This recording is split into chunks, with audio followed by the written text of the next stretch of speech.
Hi, I'm Margaret Diagnan. I live in Rochford Bridge, County Westmeath.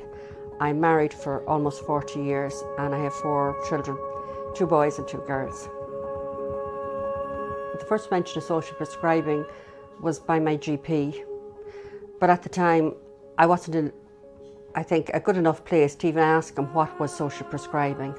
I'd been very quiet in myself and I was trying to figure out exactly what my problem was. When the children were very young, I was lucky enough I was able to give up work when my eldest was a year old. We were over 8 years married before we had a family, and at one stage we didn't think we'd ever manage to have, due to problems with miscarriages and that I was delighted to be home with them. After my 3rd child was born, I suffered postnatal depression, and then shortly after that I was diagnosed with rheumatoid arthritis. So between trying to rear a family and my arthritis, I stopped going out. I dreaded social occasions. But from the moment I walked inside the doors of Offaly Community Development, the first lady I met, I don't know who she was, but she must have seen the fear on my face. And I said, "I'm looking for Amanda Caulfield." And she said, "Come on, I'll bring you upstairs." I was only there, I'd say, a few minutes, but it seemed like forever. But anybody who passed, everybody had a big smile and a big hello, and you know, we're just so friendly. And then I met Amanda, and that was a very emotional meeting, because I was, I suppose, just happy to be at home, and to put myself out there was a big thing for me. She suggested a few things that I might be interested in. I said I would try crochet. I'd never done crochet. So the first few weeks, I suppose, I just sat there kind of trying to concentrate on this and figuring out how was I going to do it, and didn't say a whole lot. Then as time went by, I got to know the group. I felt more at ease, and I started to come out of myself, and I was delighted that I put myself out.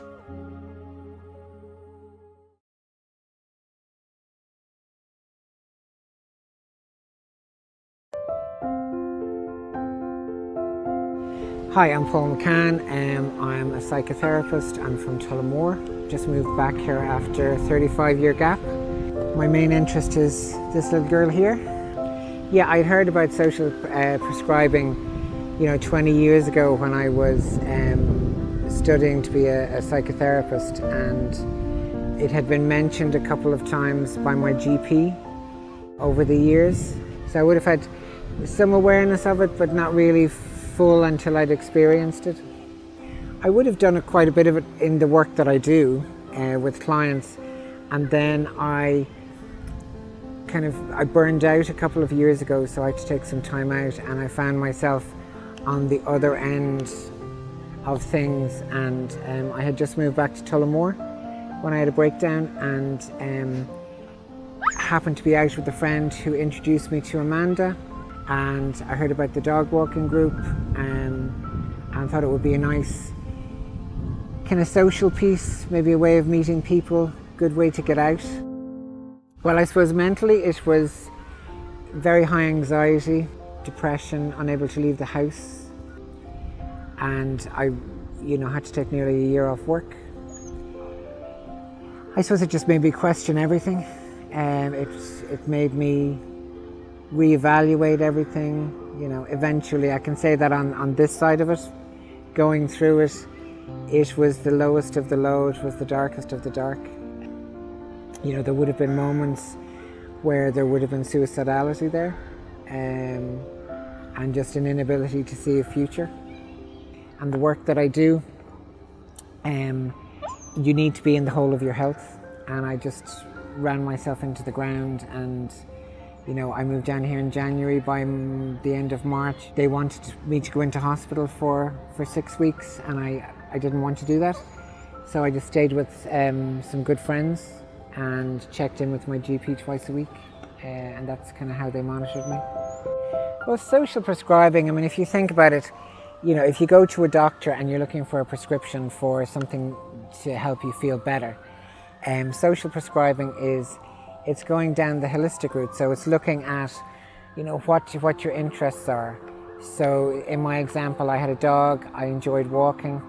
So something like a dog walking group was good. It looks at your interests, it looks at things you might like to try. it gets you to kind of start thinking outside of yourself and looking to where you live and how you live and who's around you and what services are around you and what interests are around you, and trying to get you to develop those, so you're getting out and about, you know, you're socializing, you're mixing, you're developing your life skill set. The prescription is for doing rather than taking a medication and hoping the medication will do it for you. Social prescribing is about doing it for yourself. It's been good. It's helped me connect and reconnect with people down here, you know, after being away for so long.